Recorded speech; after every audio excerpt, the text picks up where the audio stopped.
तृतीय अध्याय।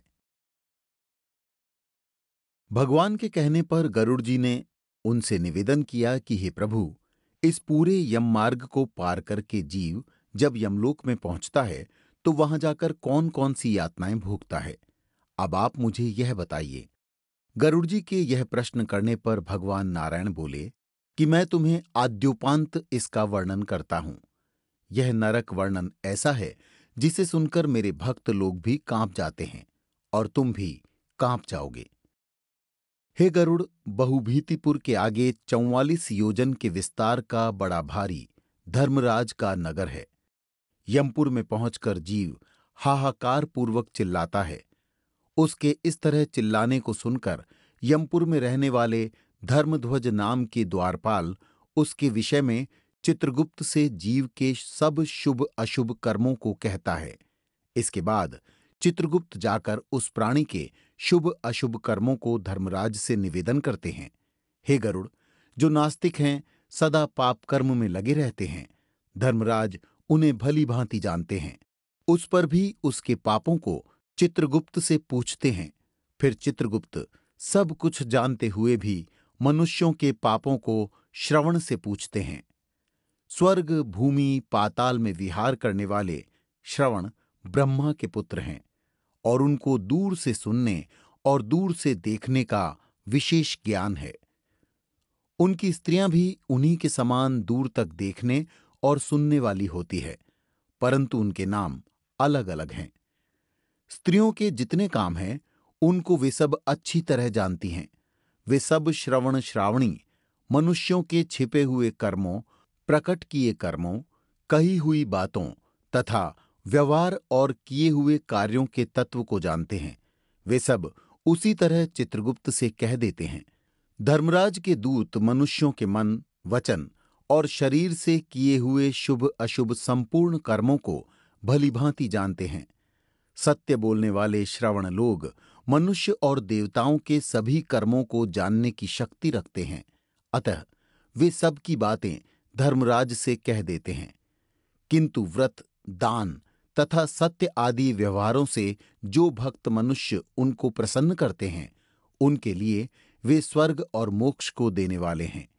वे सत्यवादी श्रवण पापियों के पापकर्म को जानकर धर्मराज के सामने कहकर पापियों के लिए दुखदायी होते हैं।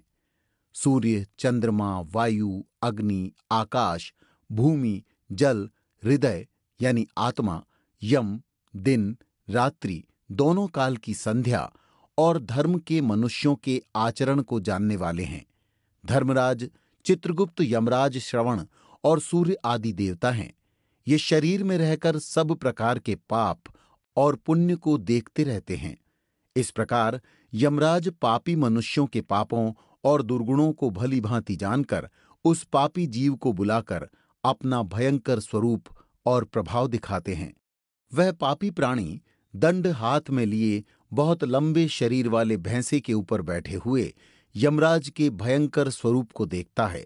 उनका प्रलयकाल के मेघ के समान गर्जन है। कज्जल पर्वत के समान ऊंचा और काला शरीर है, जो बिजली के समान चमकने वाले शस्त्रों को धारण किए हुए हैं। वे 32 भुजाओं वाले हैं। उनका 3 योजन का विस्तृत शरीर है। बावली के समान विशाल नेत्र हैं, जिनके भयानक दांत और मुख, लाल नेत्र और लंबी नासिका है। काल, ज्वर, व्याधि आदि की सेना के सहित मंत्री चित्रगुप्त भी भयानक आकृति के हैं और उनके साथ यमराज के समान आकृति वाले यमदूत लोग भी अत्यंत भयानक गर्जन करते हैं। उन यमराज को देख भयभीत होकर वह पापी प्रेत हाय कह पुकारता है और दान धर्म न करने से वह पापी जीव पुनः चिल्लाता है। ऐसे चिल्लाते हुए और अपने कर्मों को सोचकर पछताते उस जीव से चित्रगुप्त जी यमराज की आज्ञा सुनाते हैं कि अरे पापियों, मूर्खों, तुम लोगों ने अभिमान से प्रमत्त होकर क्यों पाप को इकट्ठा किया है। काम, क्रोध और पापियों की संगति से उपार्जित इस दुख देने वाले पाप को तुमने क्यों किया है। वे कहते हैं कि तुम पहले बड़े हर्ष से पाप कर्म करते हो, अब वैसे ही हर्षित होकर यातना भी भोगो।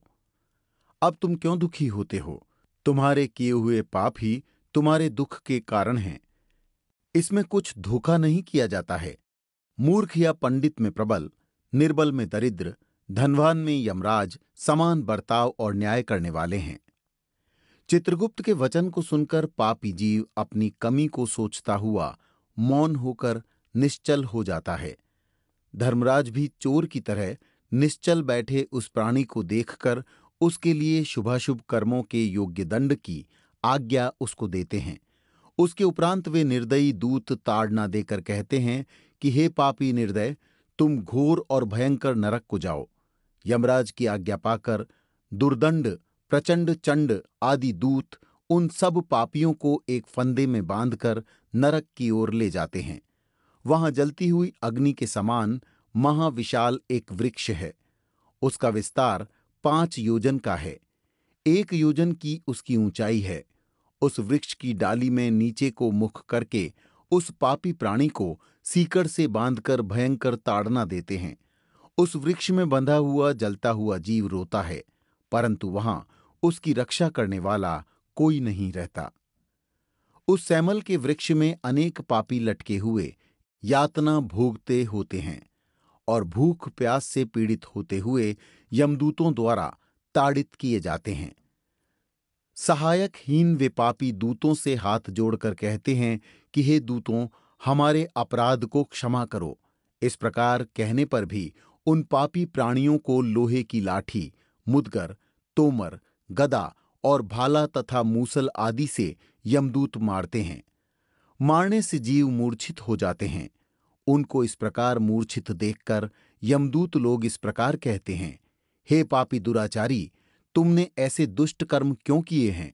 प्यासे को जल पिलाना, भूखे को अन्न देना आदि सरल काम तूने क्यों नहीं किया है? आधा ग्रास भी तूने कभी कुत्तों और कौवों को दान के रूप में नहीं दिया है। न तो घर पर आए हुए अतिथि को सत्कार और न ही पितरों का तर्पण किया है। हे जीव, अपनी यातना खाने के लिए न तो तूने कभी यमराज तथा चित्रगुप्त का ध्यान किया और न कभी इनके मंत्रों का जाप किया। न तो तूने कोई तीर्थ किया, न देवताओं का पूजन किया।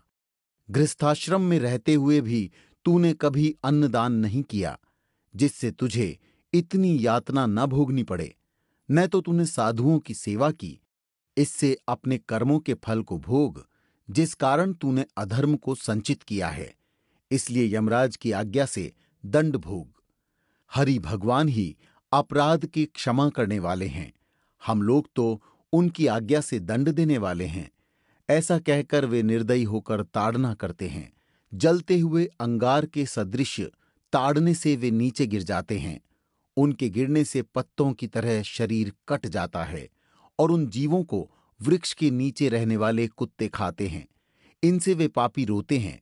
रोते हुए उस जीव के मुख में धूलि भरकर रस्सियों में बांधकर मुदगरों से मारते और शूलों से ताड़ना देते हैं। इसके बाद जैसे लकड़ी चीरी जाती है, वैसे किसी भी पापी को आरी से चीरकर 2 भाग किए जाते हैं। किसी को पृथ्वी में लिटाकर कुल्हाड़ियों से टुकड़े टुकड़े किए जाते हैं। किसी का आधा शरीर जमीन में गाड़कर उसके माथे में तीर से मारते हैं और किसी को निर्मम होकर कोलू में डालकर ईख के समान फेरते हैं। कुछ जीव जलते हुए अंगार सहित अधजली लकड़ियों को चारों ओर से इकट्ठा करके लोहे के गोले के समान तपाए जाते हैं। किसी को खौलते हुए घी के कढ़ा में, किसी को तप्त तेल के कढ़ा में डालकर पकौड़े के समान इधर उधर चलाया जाता है। किसी को मार्ग में मतवाले हाथी के आगे डाल दिया जाता है। कोई हाथ पांव बांधकर नीचे को लटकाए जाते हैं। कोई कुएं में गिराए जाते हैं। कोई पर्वत से गिराए जाते हैं। कोई कीड़ों के कुंड में डुबाए जाते हैं और कोई कीड़ों से कटवाए जाते हैं। उन सब जीवों के वज्र के समान कठोर चोंच वाले, मांस को चाहने वाले गिद्ध और कौवे आदि चोंचों से शरीर को नोचते हैं, आंखों में ठोट मारते हैं तथा मुंह के मांस को चोंच से काटते हैं। कोई अपने ऋण को मांगता है, अब तुमको मैंने यमलोक में देखा है, तुमने मेरा धन खाया है। नरक में ऐसे झगड़ा करने वाले पापियों के मांस सिंडासी से काटकर यमदूत लोग उन मांगने वालों को देते हैं। यम के दूत इस प्रकार उन पापियों को दंड देकर यम की आज्ञा से अंध तामिस्र आदि अनेक नरकों में डाल देते हैं। नरकों में तो अनेक प्रकार के दुख भोगने ही पड़ते हैं, परंतु उस सेमल वृक्ष के नीचे जो ताड़ना दी जाती है वह मुख से पूरी तरह वर्णित नहीं की जा सकती। हे गरुड़, 84 लाख नरक हैं। उनमें से अत्यंत घोर और कष्ट देने वाले 21 मुख्य हैं। उनके नाम ये हैं: महारौरव, तामिस्र, लोहशंकु, कुड़मल, शालमली, रौरव, कालसूत्रक, लोहितोद, पूतिमृत्तिक, संघात, सविश, संप्रतापन, महानिरय, काकोल, अविची, संजीवन, महापथ, अंधतामिस्र, कुंभीपाक, संप्रतान, एकतपन। जीव को इन 21 नरकों में से अनेक प्रकार की पीड़ा भोगनी पड़ती है। ये नरक अनेक प्रकार के पापों के फल देने वाले हैं। इन सभी में यमदूत निवास करते हैं। इन नरकों में पड़े अज्ञानी, पापी, अधर्मी उन नरकों की यातना को वर्षों तक भोगते हैं। तामिस्र, महापथ, अंधतामिस्र और रौरवादिक जितने नरक हैं, उनका भोग स्त्री पुरुष के संभोग वाले पाप से भोगना पड़ता है। इस प्रकार कुटुंबियों का पालन करने वाले अलग होते हैं, और कुटुंब का पालन न कर अपना पेट भरने वाले पापी इस लोक में कुटुंब और देह दोनों को छोड़कर परलोक में जाकर इस प्रकार यातना सहते हैं। इनका पाप का पूरा घड़ा भरा होता है और ये सब उसका फल भोगते हैं। सब प्रकार के दंड स्वरूप फल को भोगकर मनुष्य भोगने वाला शरीर यहीं छोड़कर द्रोह रूपी पाप का संबल लेकर अंधकार स्वरूप अंधतम नरक को जाते हैं। कुछ ऐसे हैं जो केवल अधर्म से ही कुटुंब पालने को तैयार रहते हैं। वे जीव घोर अंधकार के स्थान अंधतामिस्र नरक को जाते हैं। जिसको मनुष्य लोक में जन्म मिलता है वह पहले यातनाओं को भोगकर फिर पवित्र भूलोक में आता है। इस तरह यमलोक का यह स्वरूप अत्यंत भयानक है।